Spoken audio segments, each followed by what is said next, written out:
अनन्यांश हस्तचरण श्रवणत्वगादीन प्राणान् नमो भगवते पुरुषाय तुभ्यं पांडुरंगा करू प्रथम नमन पांडुरंगा करू प्रथम नमन दुसरे चरण संतांचिया त्यांच्या कृपादाने कथेचा विस्तारू बाबाजी सद्गुरुदास तुका कलावज्ञ जीवोद्धरार्थावतारम कलांकांक तेजोधिकामोदि वक्त्रम खलानिशवादापनोदार्हदक्षं समाधिस्थमूर्तिं भजे ज्ञानदेवं नमो सद्गुरु तुकया ज्ञानदीपा नमो सद्गुरु सच्चिदानंद रूपा नमो सद्गुरु भक्त कल्याण मूर्ती नमो सद्गुरु भास्करा पूर्ण कीर्ती जयांचे केलिया स्मरण होय सकल विद्येंचे अधिकरण तेची वंदू श्रीचरण श्री गुरूंचे ते नमस्कारून आता सारासार विचार करा उठा उठी नामधरा कंठी विठोबाचे तयाच्या चिंतने निरसेल संकट तराल दुर्गट भवसिंधू विठ्ठला विठ्ठला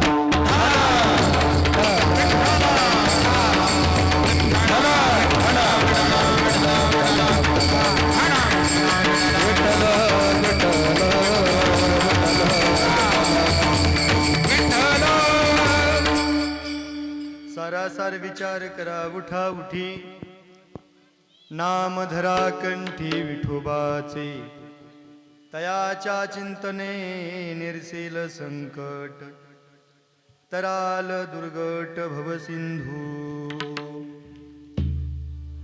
अखिल महाराष्ट्राचं आराध्य दैवत पंढरीश परमात्मा पंढरीश परमात्म्याच्या सेवेसाठी निवडलेला भंग मुक्त कैवल्य तेजोनिधी भगवान श्री ज्ञानोबराय जगद्गुरु संतश्रेष्ठ तुकोबराय संतश्रेष्ठ सेना महाराज आदी करून सर्व संत महात्म्यांच्या सेवेसाठी निवडलेला भंग सर्वांच्या परिचयाचा असा आहे. या भंगामधनं संतश्रेष्ठ तुकोबराय तुम्हा आम्हाला जीवन सार्थकतेचा मार्ग सांगतात. विठ्ठल विठ्ठल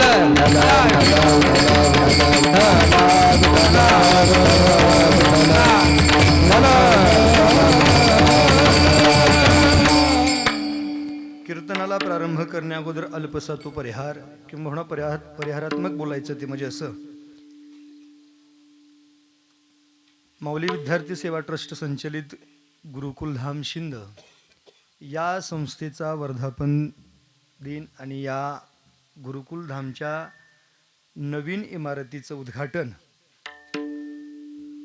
आणि या निमित्ताने या ठिकाणी हा चालू असलेला भक्ती उत्सव आणि या भक्ती उत्सवातला हा आजचा तसा तिसरा दिवस. पहिल्या दिवशी या संत कृपा झाली आणि इमारत फळा आली. संतांच्या कृपेनं सद्गुरू मंडळींच्या कृपाशीर्वादानं ही इमारत उभी राहिली आणि त्या इमारतीचा वास्तुशांत सोहळा पहिल्या दिवशी संपन्न झाला.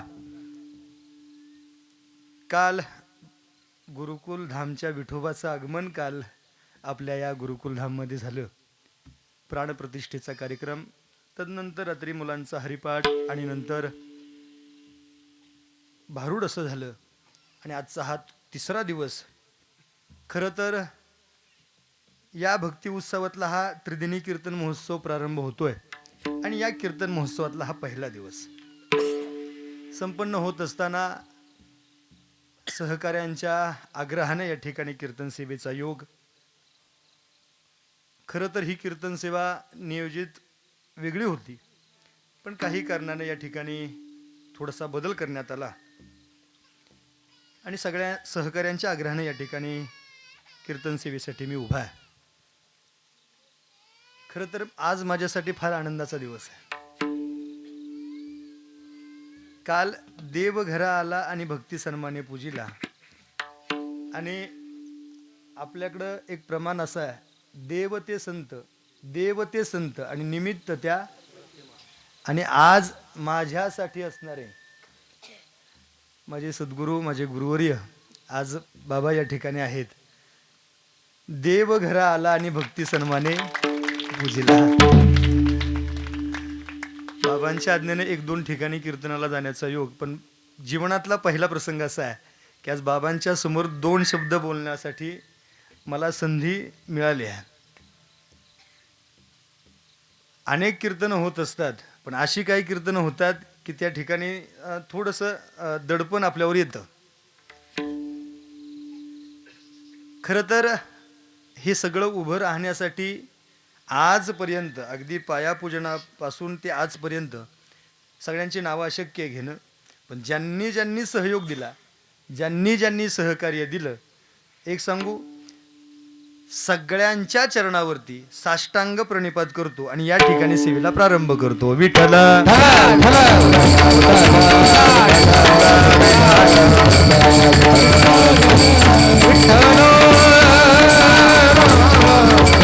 अभंग तुकोबरायांचा, अभंग सर्वांच्या परिचयाचा आहे. या अभंगामधनं संतश्रेष्ठ तुकोबराय तुम्हा आम्हाला जीवन सार्थकतेचा मार्ग सांगतात. तुकोबराय स्पष्ट होतात, सत्य सत्याची जाणीव तुम्हा आम्हाला करून देतात, चांगल्या वाईटाची ओळख तुम्हा आम्हाला करून देतात, खरं काय खोटं काय याचं ज्ञान तुम्हा आम्हाला तुकोबराय या अभंगामधनं करून देतात. अभंग सर्वांच्या ऐकिवातला जरी असला, अभंग सर्वांच्या परिचयातला जरी असला, तरी मला असं वाटतंय संत वाङ्मय एवढं मोठं आहे. एक एक शब्द आणि कोटी कोटी यज्ञ, एका एका शब्दामध्ये कोटी कोटी यज्ञ केलेल्याचं पुण्य तुम्हा आम्हाला प्राप्त होत असेल, तर मला असं वाटतं एक एक शब्द आपल्यासाठी पूजा करण्यासाठीचा योग्य आहे. आणि हा अभंग सर्वांचाच परिचयाचा जरी असला तरी या अभंगाचा प्रतिपाद्य विषय म्हणा, या अभंगाचा भाव म्हणा, आज तुमच्या समोर मला संक्षिप्त वेळेमध्ये मांडायचा आहे. जन्माला आल्यासारखं या देहाचं किंवा या जीवाचं इति कर्तव्यता कशात आहे हे प्रत्येकानं अभ्यासलं पाहिजेत. यासाठीचं आत्मचिंतन प्रत्येकानं केलं पाहिजेत. खरं सांगू, प्रवाह वेगवेगळे आहेत, पण सगळ्यांना पोहोचायचं एका ठिकाणी. लक्षात घ्या बोलणं, प्रवाह जरी वेगवेगळे असले तरी आपल्याला पोहोचायचं एका ठिकाणी.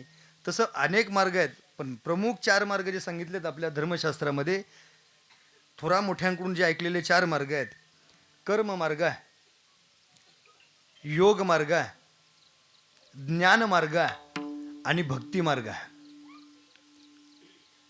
कर्म मार्गाने गेल्यानंतर होतं काय, ज्ञान मार्गाने गेल्यानंतर होतं काय, योग मार्गाने गेल्यानंतर होतं काय. आता याचा विस्तार आपल्याला करायचा नाही, थोडक्यात बोलायचं आहे. कर्म मार्गाने गेल्यानंतर आपल्याला बंधन प्राप्त होतात. पहा बरं, व्यवस्थित आहे का? कर्म मार्गाने गेल्यानंतर आपल्याला बंधनं प्राप्त होतात, योग मार्गाने गेल्यानंतर आपल्याला दुःख प्राप्त होतंय आणि ज्ञान मार्गाने गेल्यानंतर आपल्याला अहंकार प्राप्त होतोय. थोडक्यात बोलतोय, कर्म मार्गाने गेल्यानंतर आपल्याला मिळालेलं जे दुःख आहे, आपल्याला मिळालेलं जे बंधन आहे, हे बंधन तोडण्याची ताकद भक्तीमध्ये आहे. योग मार्गाने गेल्यानंतर आपल्याला मिळालेलं जे दुःख आहे, हे दुःख नाहीस करण्याची ताकद भक्तीमध्ये आहे. आणि ज्ञान मार्गाने गेल्यानंतर आपल्याला प्राप्त झालेला जो अहंकार आहे, तो अहंकार घालवण्याची ताकद सुद्धा भक्तीमध्ये आहे. मार्ग वेगवेगळे असतील, तुकोबराय म्हणतात आम्ही ते मार्ग शोधलेच नाहीत.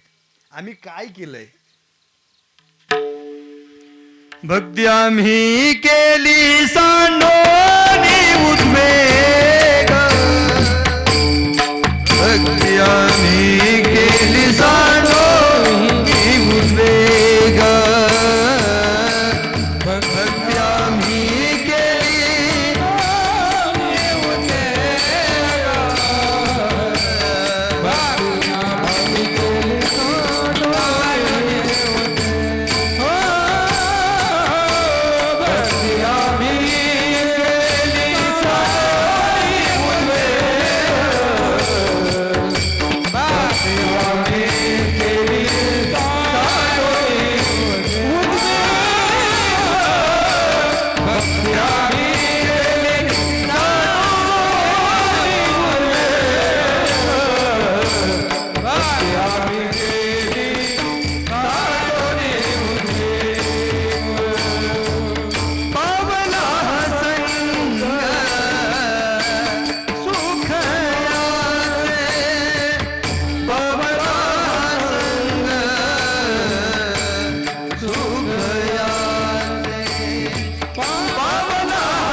कोबराय म्हणतात आम्ही वेगळे मार्ग डोक्यात घेतलेच नाही.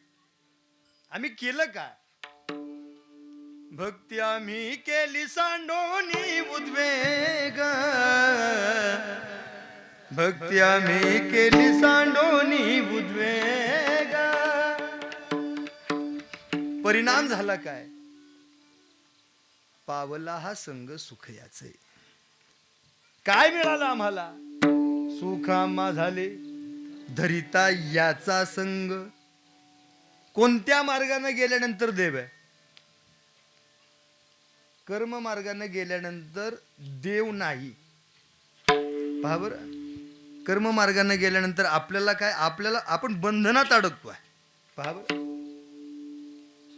ज्ञान मार्गाने गेल्यानंतर अहंकार मिळतो. मग कर्म मार्गाने गेल्यानंतर जर तुम्हाला मला बंधन मिळते, बंधनातनं मुक्त होण्याचं बळ कोण देत असेल तर भक्ती देते. तुकोबराय म्हणतात त्यामुळे आम्ही मार्ग शोधले नाहीत, बाकीच्या मार्गानं गेलोच नाही. का हो तुकोबराय? इतर मार्गानं तुम्ही का गेलात नाहीत? का गेला नाहीत? तुकोबराय म्हणतात अरे बाबा हे देवाला आवडतंय. कुणाला आवडतंय? मला सांगा, जे देवाला आवडतंय ते करावं का घरातल्या लोकांना? जे देवाला आवडते ते केलं पाहिजेत का घरातल्या लोकांना आवडते ते केलं पाहिजेत? देवाला आवडते ते केलं पाहिजे. पहा बरं, तुकोबरायांना विचारल्यानंतर तुकोबराय कारण स्पष्ट होतात. तुकोबराय म्हणतात हे चिथोर भक्ती आवडती देवा, हे चिथोर भक्ती आवडती देवा, हे चिथोर भक्ती आवडती देवा, हे चिथोर भक्ती आवडती देवा. भावी माया संसाराचे संकल्पावी माया संसाराचे देविले आनंदे ऐसे मिळावे, देविले आनंदे ऐसे मिळावे. संकल्पावी माया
शोधले नाहीत हे सांगू नका.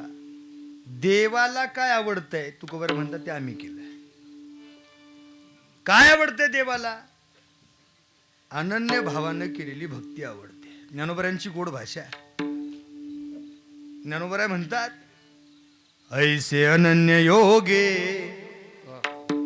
विकले जीवे मने आंगे, तयाचे काय एक सांगे जे सर्व मी करी. अनन्य या शब्दाची व्याख्या गुरुजी गोड सांगतात. न अन्य हा इथे अनन्य हा. एका वाचून दुसऱ्याचं चिंतन न करणं अर्थात एकनिष्ठता. देह जावो अथवा राहो पांडुरंगे दृढ भाव. देह जावो अथवा राहो पांडुरंगे दृढ भावो, ही एक निष्ठता तुकोबरा म्हणतात आमच्याकडे. आणि कापे काम नाही आणि कापे काम नाही.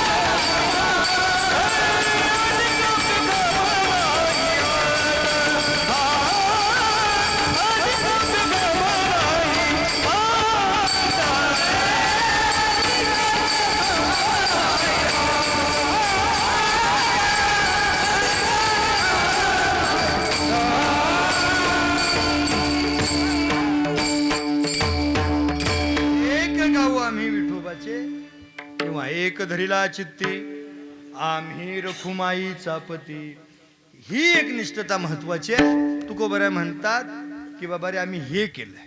काय केलं आम्ही? सगळा भार त्याच्यावर टाकला. तुका म्हणे घालू तयावरी भार आणि वाहू हा संसार देवा पायी. देवाच्या पायावर आम्ही काय वाहिला? आता या ठिकाणी शब्दशः अर्थ घेऊन उपयोग नाही. बऱ्याचदा असं होतं, संसाराच्या नावे घालून या शून्य जाळून संसार बैसलो अंगणी, अशी प्रमाण आल्यानंतर खोचक बुद्धीने विचार करणारी माणसं आमच्या जवळ येतात. काय आमच्या जवळ येतात आणि म्हणतात महाराज संसार जाळला म्हणजे नेमकं केलं काय? संसाराच्या नावानं शून्य घातलं म्हणजे नेमकं केलं काय? विनोदानं गुरुवर्य छान बोलतात यावर. मला एक सांगा, आपल्या प्रत्येकाच्या गावामध्ये एक दुकानदार आहेत, किराणा दुकानदार आहेत, बरोबर ना? त्या दुकानदाराकडं, त्या वाण्याकडं रोखीच्या वह्या असतात का उधारीच्या? दुकानदार आहे ना? म्हणजे मीच दुकानदार असले का बघू नका. हा, रोखीच्या वह्यात का उधारीच्या आहेत? उधारीच्या वह्यात, बरोबर. मला सांगा, ज्यानं त्या दुकानदाराकडून उधार नेलेला आहे त्याची नावं त्या वहीमध्ये लिहिलेली असतात. समजा आता दुकान माझंच आहे, हा, समजा, फक्त हा शब्द लक्षात ठेवा, समजा दुकान माझं आहे आणि या सगळ्याच पुढं बसणाऱ्या लोकांच्या उधार आहेत. कुणाकडं? हा, मी दुकानदार आहे ना, हा, माझ्याकडं सगळ्यांनी उधाऱ्या चुकत्या केल्या, सगळ्यांनी उधाऱ्या दिल्या आणि मोजकी ह्या अंगची जी माणसं आहेत 3 जण यांनी दिल्या नाहीत आणि इकडच्या 4-5 लोकांनी सगळ्या उधाऱ्या दिल्या. मला सांगा, ज्यांनी उधारी दिली आहे त्यांच्या नावाला मी काय करणार? हा, आळं घालणार, गोल करणार. म्हणजे काय? तो ग्राहक त्या दुकानदाराप्रती त्यानं ती सगळी कर्तव्य पार पाडली. तुकोबराय म्हणतात आम्ही आमच्या प्रपंचाविषयी सगळी कर्तव्य पार पाडली, संसाराच्या नावे घालून या शून्य. काय केलंय? वाढता हा पुण्य कर्म केला, वाढता पुण्य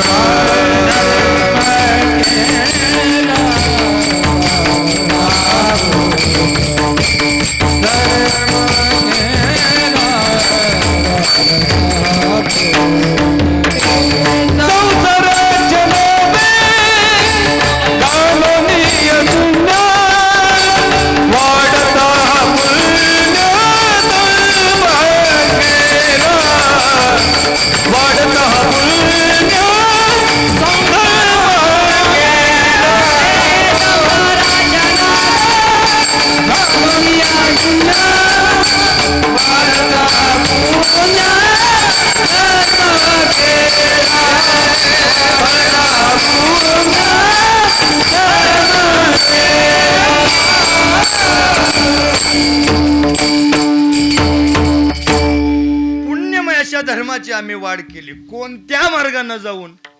तर ते भक्ती मार्गानं जाऊन. हा, कर्म मार्गानं बंधन आहेत, त्यातला मुक्त करण्याची ताकद भक्ती देते. योग मार्गाने गेल्यानंतर तुम्हा आम्हाला दुःख आहे, ते दुःख नाहीसं करण्याची ताकद भक्ती देते. आणि ज्ञान मार्गाने गेल्यानंतर तुम्हा आम्हाला अहंकार मिळतोय, तो अहंकार घालवण्याची ताकद सुद्धा भक्ती मार्गानं.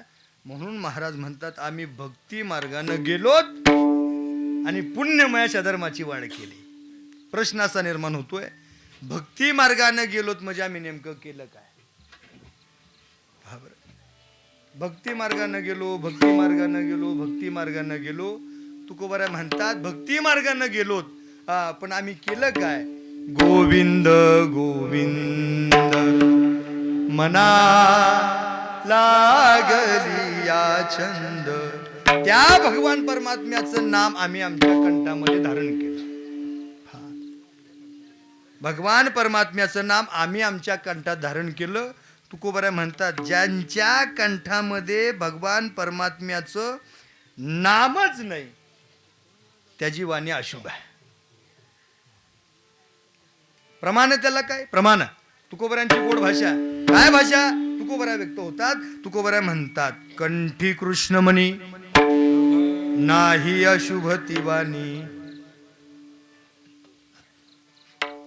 कंठी कृष्णमणी, पलीकडचा जो नाही हा शब्द तो अलीकडे घ्या. कंठी कृष्णमणी नाही त्याची अशुभती वाणी.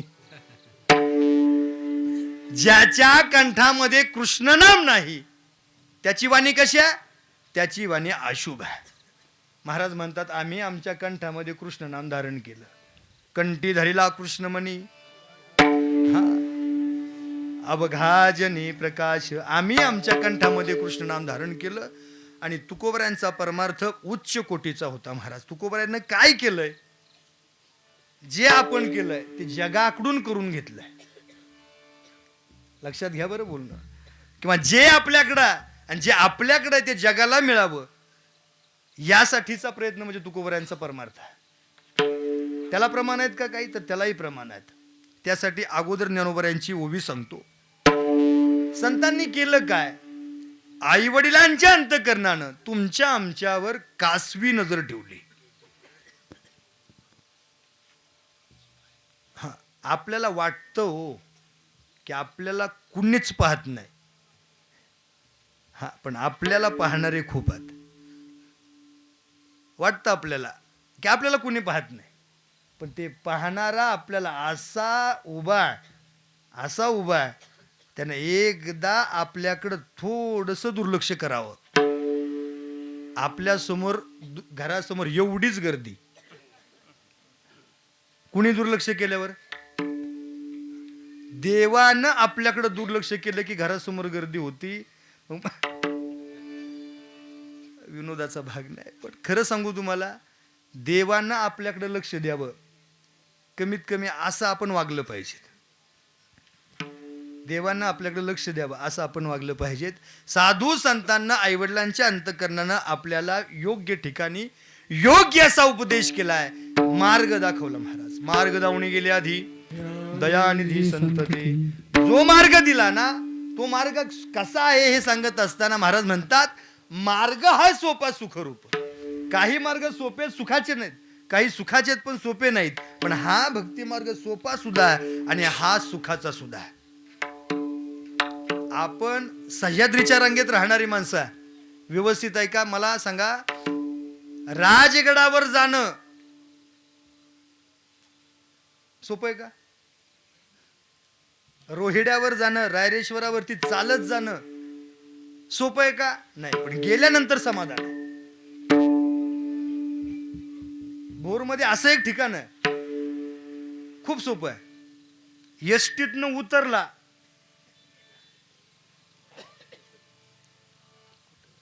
एसटीतनं उतरला की रोड क्रॉस करून थेट दुकानात. एवढा मार्ग सोपा आहे, एवढा मार्ग सोपा आहे, पण पदरी दुःखच, आयुष्याचं दुःख, आयुष्यभराचं दुःख. बरं ते एकट्याला सोसावं लागत नाही ना, कुटुंबालाही सोसावं लागतं. काही मार्ग सोपे आहेत, सुखाचे नाहीत, काही सुखाचे आहेत, काही सोपे नाहीत, पण हा मार्ग सोपा आहे आणि हा सुखाचा आहे. हा मार्ग दिलाय तुम्हा मला साधू संतांना. हा मार्ग साधू संतांना तुम्हा मला दिलाय. त्या मार्गाने तुम्ही आम्ही चालणं आपलं काम आहे. आपलं काम आहे. आई वडिलांच्या अंतकरणानं तुम्हा आम्हाला हा मार्ग साधू संतांना दिला आणि जे त्यांच्याकडे आहे ते तुम्हा आम्हाला दिलंय. प्रमाण मी तुम्हाला सांगत होतो. सेवितो हा रस वाटितो अनेका. स्वतः पुरता ब्रह्मरस मर्यादित न ठेवता जगाला प्रदान केला, जगाला दिला. महाराज म्हणतात हेच खरं. महाराज म्हणतात हे सत्य आहे. महाराज म्हणतात हे सारं. महाराज म्हणतात हेच चांगलं आहे आणि हेच बरं आहे. अभंगाचं पहिलं सारा सार विचार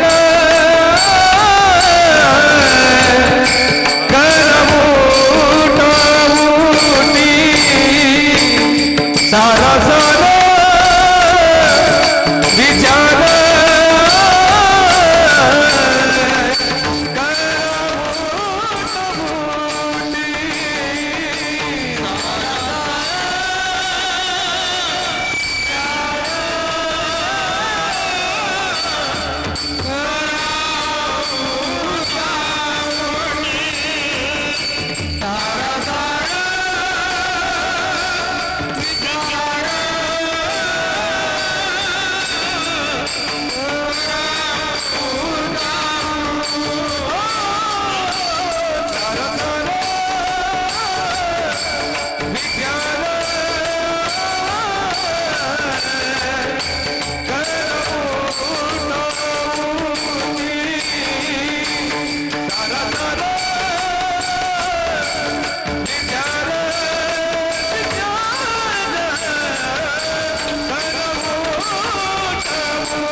प्रथम चरणामध्ये पहिल्या चरणामध्ये अभंगाच्या प्रारंभी तुकोबरा स्पष्ट होता. तुकोबरा म्हणतात सारा सार विचार करा उठा उठी नाम धरा कंठी विठोबाचे.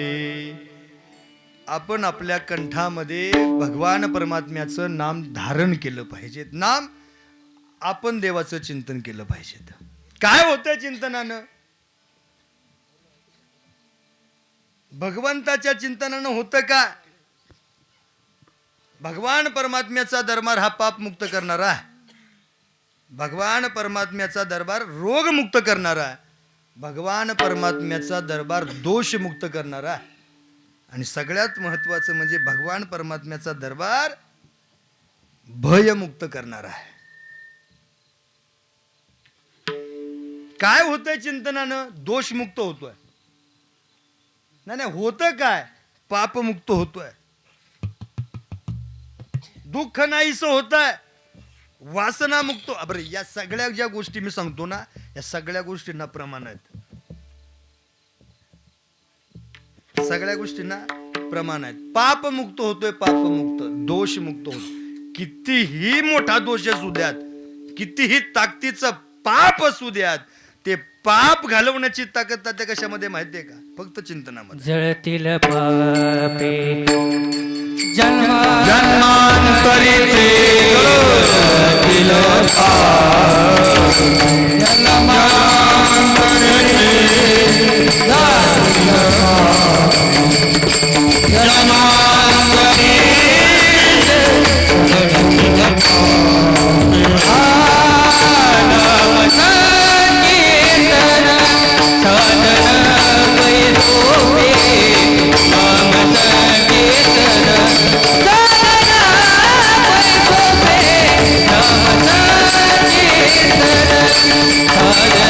वैभवे, नाम संकीर्तन साधन वैभवे, नाम संकीर्तन साधन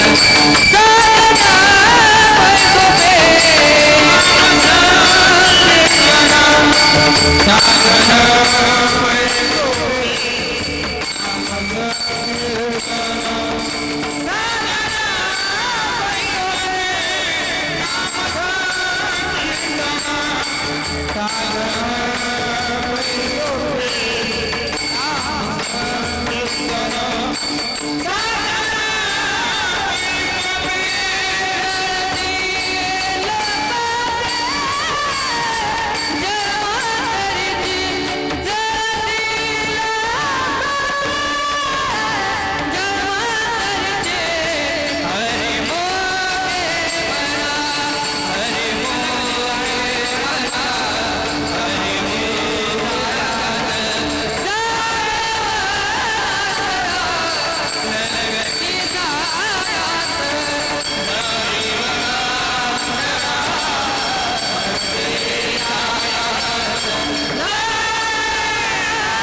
जळतील पापे जन्मांतरीचे.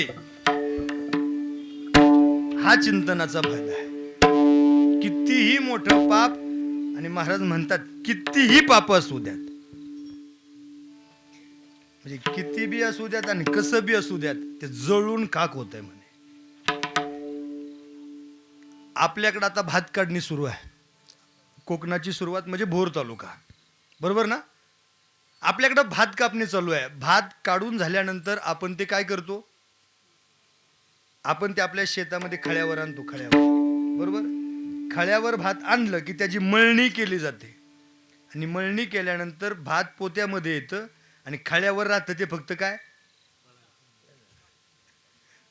त्याचा भेळा राहतो, भेळा, बरोबर ना? त्याचं गवत राहतं. मला सांगा, त्याच्या अशा गंजी लावल्या जातात, बरोबर ना? हा, त्याची अशी गंज लावली जाते, आणि भावकीच्या सगळ्या गंजी एका खड्यावर असाव्यात 5-25. आणि एखाद्याला सांगावं ते आपल्याला सगळ्या पेटवायच्यात. 5-50 खळ्यावर शेतात असलेल्या गंजी पेटवण्यासाठी किती माचीस बॉक्स लागतील? आपण एक माचीस बॉक्स, एक काडी, बरोबर ना? एकच काडी काफी आहे. किती गवत पेटवण्यासाठी? हजारो गवत असलं तरी. तसं महाराज म्हणतात, कितीही मोठं पाप असू द्यात, पाप घालवण्याचं फक्त एकच काम करणार आहे, ते म्हणजे भगवान परमात्म्याचं चिंतन. हा, पाप मुक्त करणारा, दोष मुक्त करणारा. कितीही ताकदीचा रोग असू द्यात. 4 वर्षापूर्वी आला कोरोना, आला का नाही? हा, त्यातनं तुम्ही आम्ही वाचलो म्हणून समोर आहे. म्हणजे मी बोलतोय, तुम्ही ऐकताय. मला सांगा, त्या कोरोनामध्ये वेगवेगळ्या प्रकारचे काढे पिले लोकांनी. हा, काढे पिले. किती काढे पिले? लिंबाचा काढा पे, गुळवेलाचा काढा पे, याचा पे त्याचा पे वेगवेगळ्या प्रकाराचा पिला काढा तरी सुद्धा घरात न बाहेर काढावं लागलं. हा जो काढा आहे हा सर्वसामान्य आहे. तुकोबाराय म्हणतात आम्ही जो काढा समाजाला दिलाय ना हा काढा ब्रह्मरस घेता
ब्रह्मरस घेई काढा आणि तेने पिडावारेल. कितीही रोग असू द्या आणि कितीही ताकदीचा असू द्या आणि कसाही असू द्यात हे घालवण्याचं काम कोण करते? ब्रह्मरस नाम नामरस म्हणजे भगवान परमात्म्याचं चिंतन हे सगळे रोग घालवते, भयमुक्त करणार आहे. पळे भूत बाधा हे तेथे हे किती म्हणजे भयमुक्त करते, पाप मुक्त करते, दोष मुक्त करते. हे सगळं सोडा तुकोबाराय म्हणतात. पण जगाच्या पाठीवर साराच सार काय आहे तर त्याचं नाम आहे. साराची ओळख महाराजांना तुम्हा आम्हाला करून दिली. चांगलं काय वाईट काय. आणि खरं सांगू तुम्हाला म्हणजे याबाबत एक वाक्य वैकुंठवासी गुरुवर्य परमपूज्य परमश्रद्धेय बाबासाहेब महाराज इंगळे एक वाक्य सांगायचे. काय वाक्य सांगायचे ऐका. लोकांना खरं पटत नाही आणि लोकांना खोटं सुटत नाही. नाही कळलंच नाही का? खाल्यावर कळलं आता. लोकांना खरं पटतच नाही आणि लोकांना खोटं सुटत नाही. पण जगाच्या पाठीवर खरं काय याचं स्पष्टीकरण देत असताना एक प्रमाण इतकं गोड आहे सगळ्यांचा सत्य परिचय. साच करे सत्य साच करे सत्य साच करे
सत्य साच करे नाम विठोबाचे बरे.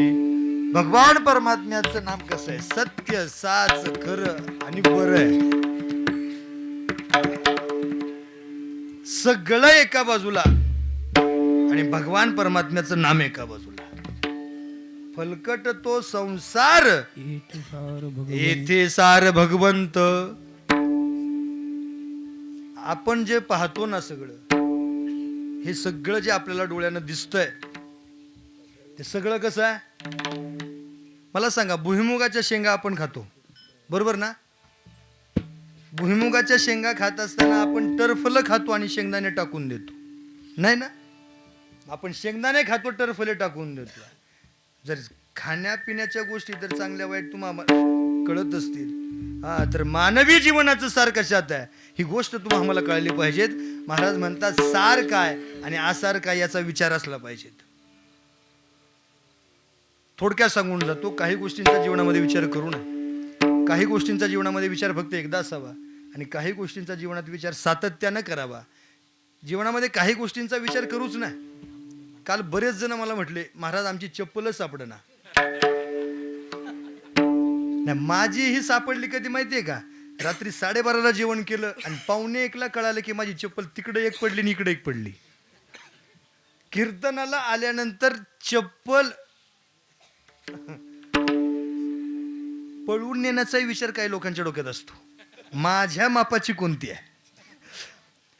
काही गोष्टींचा जीवनामध्ये विचारच नसावा. काही गोष्टींचा जीवनामध्ये फक्त विचार एकदा असावा. कोणता? स्वस्ती श्री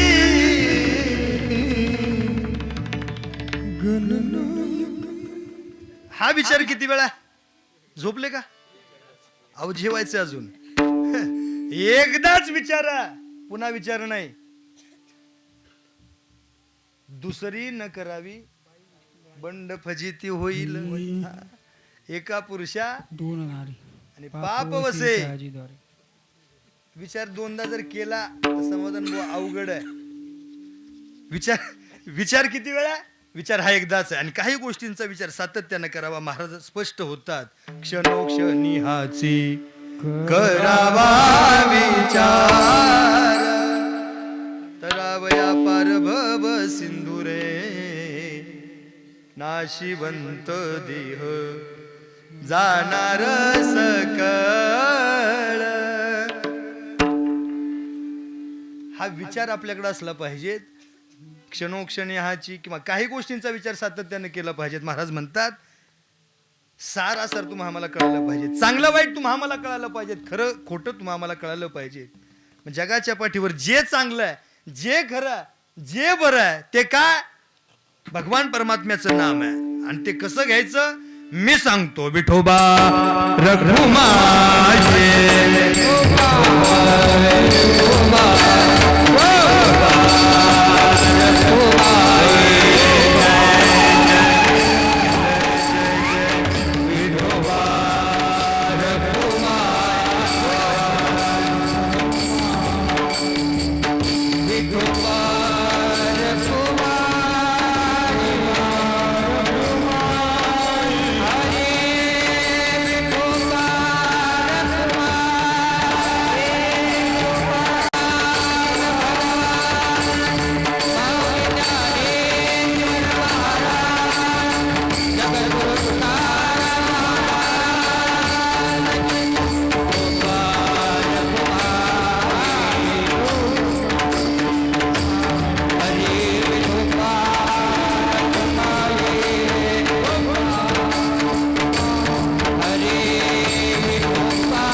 एवढं केलं आमच्यासाठी, एवढं केलं. काय द्यावे त्यासी व्हावे उतराई, काय द्यावे त्यासी व्हावे उतराई. अरे एवढं संतांना तुम्ही आम्हाला दिलं. किती दिलं? शब्दात मोजता येत? शब्दात मोजता येणार नाही एवढं दिलं. देव दिला, साधूमाने संत दिला, ग्रंथ दिला, व्यवहार दिला आणि विचार दिला. माहितीच नव्हता देव तुम्हा आम्हाला. राजस सुकुमार मदनाचा पुतळा सुंदर ते ध्यान उभे करा कटवारे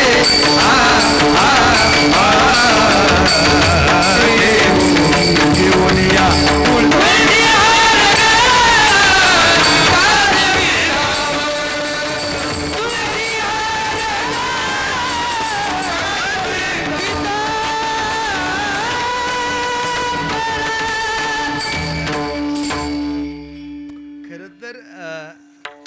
गुरुकुल धामचा विठोबा ज्या दिवशी आला,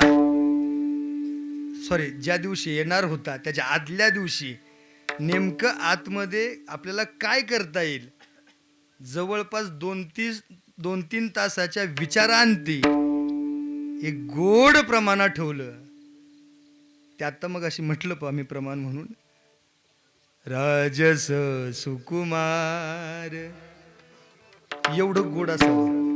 सांगू, देवाला सोडलं की जगाच्या पाठीवर कुणीच गोड नाही. ते कुणालाही प्रमाण लागू होत नाही, फक्त देवाला. जनी दृष्टी लागो तुझ्या सगुणपणा.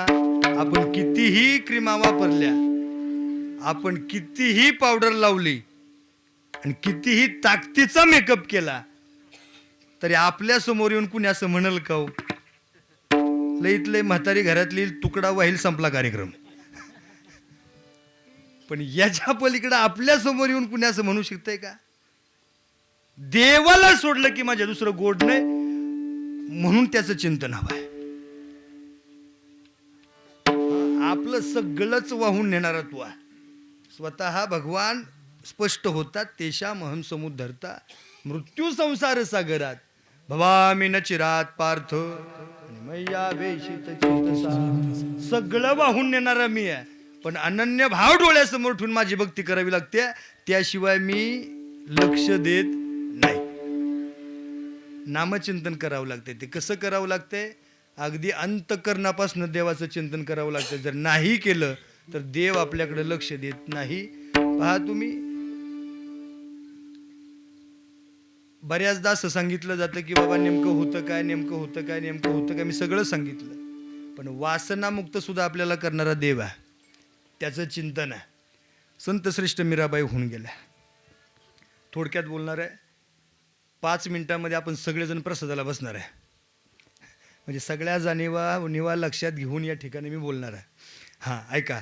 संत श्रेष्ठ मीराबाईंच्या घरी एक भंगीन काम करणारी होती. ऐका, संत श्रेष्ठ मीराबाई कोण? सहस्त्रावधी सूर्याचं तेज जिच्या चेहऱ्यावर, ती मीराबाई. मीराबाईंच्या चेहऱ्यावरचं एवढं तेज होतं महाराज. मीराबाईंना पाणी जरी पिलं ना, पाणी, तर ते पाणी असं खाली जाताना आम्हाला दिसत होतं, एवढं तेज मीराबाईंच्या चेहऱ्यावर होतं.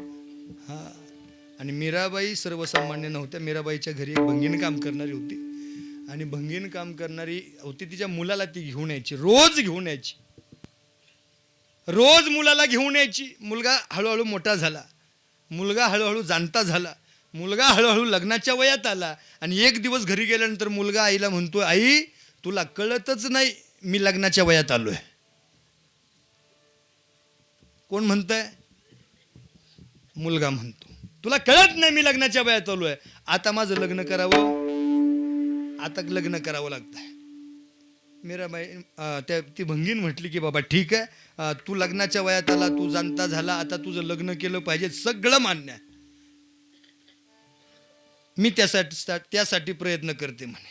प्रयत्न काय करू नको, सगळी व्यवस्था मी केली आहे, मला मीराबाईंबरोबर लग्न करायचं आहे. असं म्हटल्याबरोबर पायाखालची जमीन सरकली. कुणाबरोबर? ज्यांच्या घरी आपण काम करतोय, ज्यांच्या घरी काम केल्यानंतर आपल्याला भाकर तुकडा मिळतोय, त्या ठिकाणी आपण घाण करायची, हे शक्य नाही. आई मी लग्न केलं तर तिच्या बरोबरच.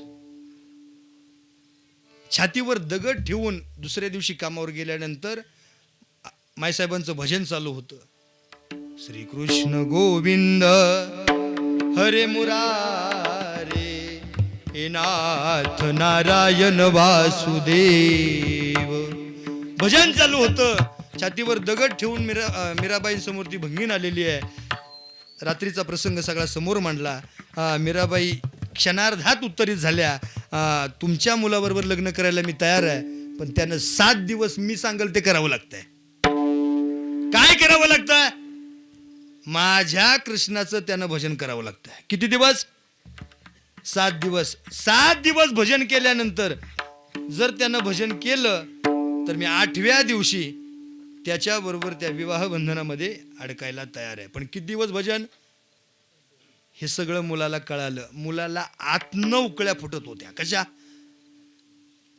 आता माझं लग्न होणार आहे, माझा विवाह होणार आहे, मला मीराबाई मिळणार आहेत, ही राजकन्या, ही देवकन्या मला प्राप्त होणार आहे, मला मिळणार आहेत. खूप खुश झाला. पण भजन किती दिवस करायचं होतं? 7 दिवस. पहिल्या दिवशी सुरू झाला, भजन सुरू झालं. रामकृष्ण हरी जय जय, रामकृष्ण हरी. 1 दिवस झाला, 2 दिवस झाला, 3 दिवस, 4 दिवस, 5, 6, 7 दिवस पूर्ण झाले. गाव त्या ठिकाणी उठवायला आलंय. बाळा, अरे जिच्यासाठी तू भजन केलंयस, आता ती वेळ जवळ आलेली आहे. नाही, ती वेळ आता आलेली आहे. जागा हो, जागा हो. वासनेच्या पोटी त्यानं ते ठरवलं की मला मीराबाईंबरोबर लग्न करायचं आहे. नामचिंतनाची ताकद एवढी, तो मुलगा जागा झाला नाही. जिच्या पोटी जन्म घेतलाय ती आई समोर आली आहे. अरे बाळा, बोलणार नव्हते, पण तुझ्यामुळे मला बोलावं लागलंय. आता तरी तुला उठावं लागतंय आणि आता तुला लग्न करावं लागतंय. जिच्या पोटी जन्म घेतलाय ती उठवायला आली, पण तो मुलगा उठला नाही. पण महाराज त्या ठिकाणी मीराबाई आल्या आणि मीराबाईंना फक्त मस्तकावरती हस्तक ठेवलं. संत कृपे त्वरित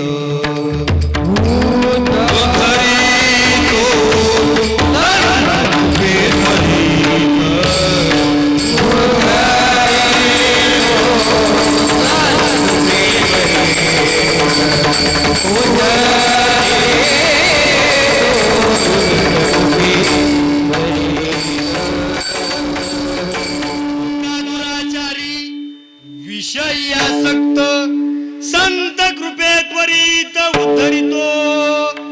कसा बी असू द्या आणि कसलं बी असू द्या, एकदा यांच्या फॅक्टरीत तो माल गेला की तो कसा होऊन येतोय? शुद्धच. कुणाच्या फॅक्टरीत? कुणाच्या फॅक्टरीत? नाव सांगू? ज्ञानेश्वर माऊली, ज्ञानराज माऊली, ज्ञानेश्वर माऊली,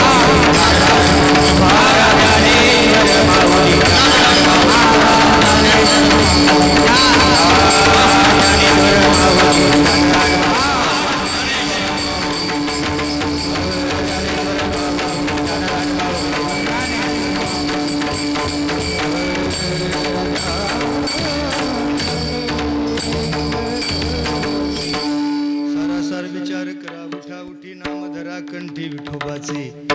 तयाच्या चिंतने निरसेल संकट, तराल दुर्गट भव सिंधू.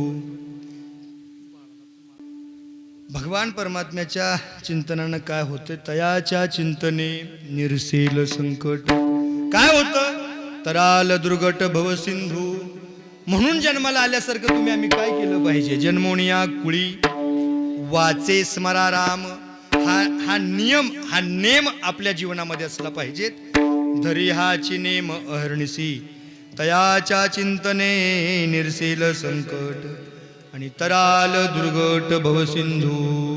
हे सगळं केल्यानंतर काय होतं? तुका म्हणे कोटी कुळी ते पुनीत, पण कधी भावे गाता गीत विठोबाचे. तयाच्या चिंतने निरसेल संकट, तराल दुर्गट भवसिंधू. यथामती यथावकाश. बरीच लोक जरा ज्ञानेश्वर माऊली भजन झाल्यानंतर थोडंसं जरा फ्रेश झाले. मग ते कालच्या सारखंच 9:30 पावणे 10 होतात का काय असं वाटू लागलं होतं. पण एक ह्या 10-15 वर्षाच्या अनुभवातनं एक शिकायला चांगलं मिळालं गाड्या. काय? जरी सुरुवातीची वेळ नाही पाळता आली तरी कमीत कमी शेवटाची तरी पाळावी. बरोबर ना?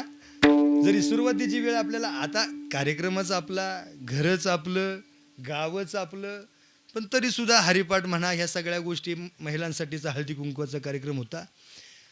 त्याच्यामुळं थोडासा वेळ सुरू व्हायला झाला, पण शेवटची वेळ पाळली पाहिजेत हे डोक्यात होतं. काल सगळ्यांनाच जेवायला महाप्रसादाला खूप उशीर झाला आणि तो आज होऊ नये म्हणून अगदी संक्षिप्त या ठिकाणी आपण बोलण्याचा प्रयत्न केलेला आहे. खरं तर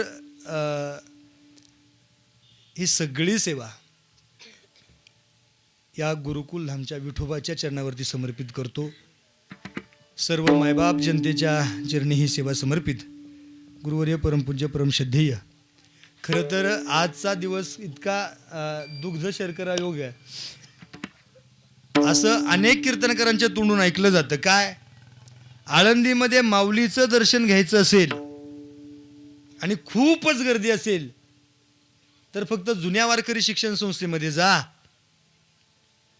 अनेक कीर्तनकारांकडून आपण ऐकतो गुरुवर्य परमपूज्य परमश्रद्धेय शांती ब्रह्म कुरेकर बाबांचं दर्शन घेतल्यानंतर आपल्याला माऊलींचं दर्शन होतं आणि ते समाधान आपल्याला मिळतं. त्या ओवीला एक ती जी ओवी आहे, गुरु तेथे ज्ञान ज्ञानी आत्मदर्शन दर्शनी समाधान आती जैसे. हा, आणि आळंदी सारख्या ठिकाणी पवित्र भूमीमध्ये बाबांच्या नंतर ते समाधान कुठं आहे तर ते सगळं आपल्या सगळ्यांच्या समोर आहे. आणि आपल्या सगळ्यांचं सुदैव आहे. बाबा मला फोनवर म्हणाले मी फक्त येणार आहे आणि मी फक्त बसणार आहे.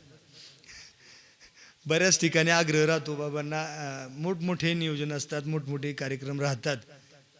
आळंदीमध्ये किंवा महाराष्ट्रामध्ये वारकरी संप्रदायामध्ये मी अनेक माणसं पाहिली, खूप माणसं पाहिली, पण ज्ञानेश्वरी गाथा मुखदगत असून देखील झोपल्या का? हा, ऐका कान उघडं ठेवून. ज्ञानेश्वरी गाथा, विचारसागर, विचार चंद्रोदय, वृत्ती प्रभाकर हे सगळे ग्रंथ मुखदगत असून देखील ही सगळी मोठमोठी माणसं एका शब्दावर आपल्या या ठिकाणी येतात, हे आपलं सौभाग्य आहे.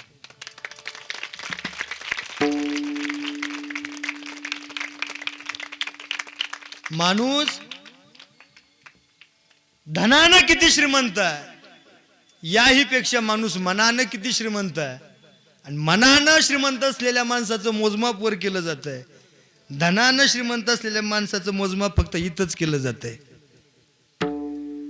आपण जाता जाता सगळ्यांनीच ठरवायचंय आपलं मोजमाप इथं व्हावं का आपलं मोजमाप वर व्हावं. मग आपलं मोजमाप जर वरती व्हावं असं जर वाटत असेल तर धनापेक्षा आपण मनानं किती श्रीमंत आहे हे फार महत्वाचं आहे. ही सगळी सेवा बाबांच्या चरणावरती समर्पित करतो. हा कार्यक्रम सुशोभित व्हावा यासाठी ग्रामस्थ मंडळ शिंद आणि शिंद पंचकृषी आपली सगळी तत्परतेने उभी आहे. एक सांगू, ही जन्मभूमी जी आहे खूप काही दिलं, खूप काही दिलं. ऐतिहासिक वारसा आपल्या गावाला, पण त्याचबरोबर आध्यात्मिक वारसाही कुठेतरी प्राप्त व्हावा म्हणून ह्या शिंदमध्ये गुरुकुल धामचं नियोजन होतं आणि ते पूर्ण झालं, ते पूर्णत्वाला गेलं. हे एकट्याचं काम नाही. गुरुकुल म्हणजे उमेश शिंदे आणि उमेश शिंदे म्हणजे गुरुकुल नाही. गुरुकुल म्हणजे तुम्ही सगळे आणि तुम्ही सगळे म्हणजे गुरुकुल. गुरुकुलची ही व्याख्या आहे. आपण निमित्त आहे. श्रीकृष्ण भगवान परमात्म्यानं धर्मसंस्थापनेचं काम केलं, ते साधू संतांना केलं, प्रामाणिक बोलता बोलता होऊन गेलं, वाढता हा पुण्य धर्म केला. तेच काम गुरुवर्य मंडळींना केलं आणि त्यांच्याकडूनच सहजतेनं आपल्याकडे आलेलं हे काम आपण प्रामाणिकपणानं, फक्त बोलता बोलता बोलून जातात पहा, honesty is the best policy, प्रामाणिकपणा हीच फार चांगली पॉलिसी, असं तसं, पण ते प्रामाणिकपणा जगावं लागतोय. भजन कीर्तन प्रवचन जगावं लागतंय आणि हे जगल्यानंतर काय होतंय तर ही सगळे आपले संकल्प पूर्ण होतात. सत्य संकल्पाचा दाता नारायण. हे कुणाकडून ताकद मिळते तर साधू संतांकडून मिळते. तालुक्यातली सर्वच मंडळी आज या ठिकाणी उपस्थित आहेत. एका एकाचं नाव घेता येणार नाही, पण माझ्यावर आणि या गुरुकुल धामवरती सर्वांचं नितांत सप्रेम आहे. काही काय दाखवतेत, काही काही दाखवत नाही, पण आत्म प्रेम आहे. हे फार महत्वाचं आहे. सांगू तुम्हाला, माणसं फक्त तोंडावर गोड बोलणारी नसावं, तोंडावर कडू बोलू देत. मला राग येत नाही, अगदी स्पष्ट मला जरी बोलले महाराज चुकीचं आहे, मी ते मान्य करतो चुकीचं आहे. मग त्याच्यात काय चुका आहेत आपल्या, हे सुधारवण्याचं काम उमेश महाराजांचं आहे. आणि जर ते चूक सुधरवलं नाही तर उमेश महाराज फेल. हा, आपली चूक आहे किंवा आपल्या काही गोष्टी वेगळ्या मार्गाने जातात हे आपल्याला कळलं पाहिजे. असोत, सगळ्यांच्या चरणावरती ही सेवा समर्पित करतो. आणि आजपर्यंत मी हे कीर्तनाचं सेवा का नियोजित केलं किंवा सहकाऱ्यांनी का आग्रह केला, याचं कारण असं होतं की आपण जे काही केलंय म्हणजे माणसानं कृतज्ञ असावं, कृतघ्न नसावं. हे समाजातनं उभं राहिलं ना, मग ती कृतज्ञता व्यक्त करण्यासाठी आता उद्याचा दिवस आपल्याला मिळणार नाही. परवा दिवशी काला गुरुजींचं कीर्तन आहे, त्या दिवशी मी बोलणारच नाही, हे आधीच ठरवलेलं आहे. गुरुजींच्या कीर्तनानंतर मी बोलणार नाहीच. मग हे जे काही सगळं उभं राहिलंय हे कशासाठी राहिलं आणि कुणामुळं राहिलं, हे यासाठी आजची सेवा होती. मी सुरुवातीला सांगितलं कीर्तन कम, आणि या ठिकाणी ज्यांना आपल्याला सहकार्य केलं त्यांच्याबद्दल कृतज्ञता व्यक्त करणं म्हणजे आजची ही सेवा होती. म्हणून सगळ्यांच्या चरणावरती, आणि हे सगळं पूर्ण जगभरात पसरावं, हे सगळं पूर्ण जगभरात पसरावं. प्रत्येकाच्या हातामध्ये मोबाईल आहे, ऐकताय ना सगळे, प्रत्येकाच्या हातामध्ये मोबाईल आहे. वेगवेगळ्या मोबाईल, लॅपटॉप, वेगवेगळ्या माध्यमातून आपण सोशल मीडियाचा वापर करतो, बरोबर ना. मग आपला गुरुकुल धामचा हा कीर्तन सोहळा, हा भक्ती उत्सव सबंध जगाने पाहावा, यासाठी ही सगळी माणसं जी समोर उभी दिसतात ना, यांच्यासाठी एकदा टाळ्या वाजवा.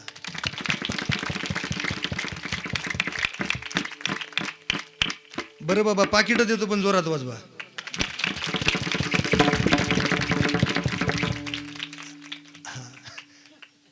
बापू, हे सगळं जगभरात दिसतंय. आत्ता सुद्धा एक लाईव्ह आहे आणि ही सगळी माणसं आपल्या डोळ्यासमोर आहेत.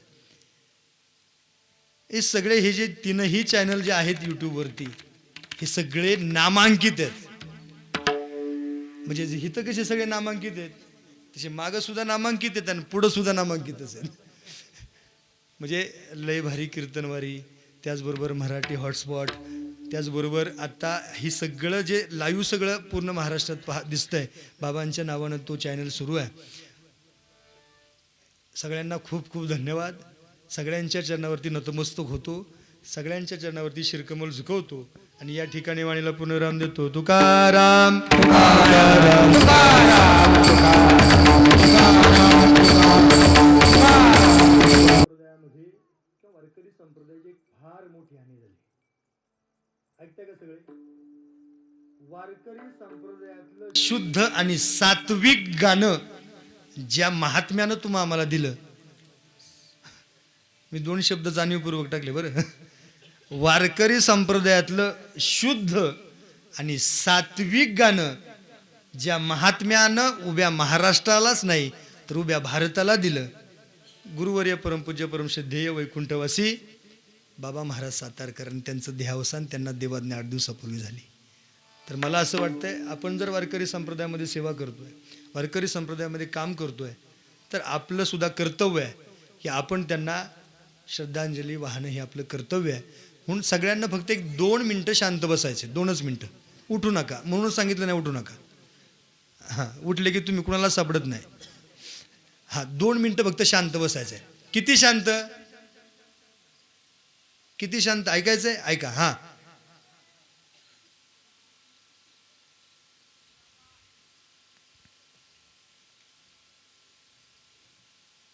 पुंडलिक वरदारी विठ्ठल श्री ज्ञानदेव भगवान, मौली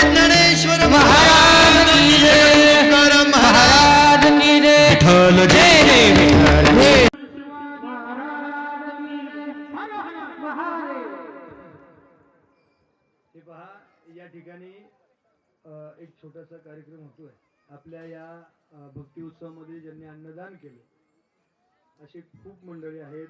त्यापैकी आमची ऋतुजा आणि आमची पाहुणी पण या ठिकाणी आहेत. त्यांचा चिरंजीव कृष्णाला माळ घालण्याचा या ठिकाणी कार्यक्रम होणार आहे.